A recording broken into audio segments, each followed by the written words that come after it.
نوافل میں لمبی لمبی رکعتیں پڑھا کرے، لمبے لمبے سجدے کیا کرے، یاد کرے قرآنی آیاتوں کو، قرآنی صورتوں کو، قرآن پاک کے پاروں کو۔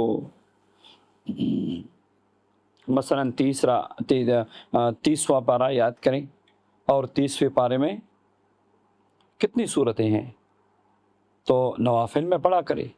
آدھا پارہ ایک رکعت میں، آدھا پارہ دوسری رکعت میں، ایک پاؤ ایک رکعت میں، ایک پاؤ دوسری رکعت میں، لمبی رکعتوں کا معمول بنائے، آہستہ توجہ کے ساتھ، جیسے حرمین میں امام تلاوت کرتے ہیں ائمہ حضرات، ایسے توجہ کے ساتھ اور لمبی سجدے کیا کرے، اور قرآنی دعائیں، احادیث مبارکہ کی دعائیں سجدے میں مانگا کرے۔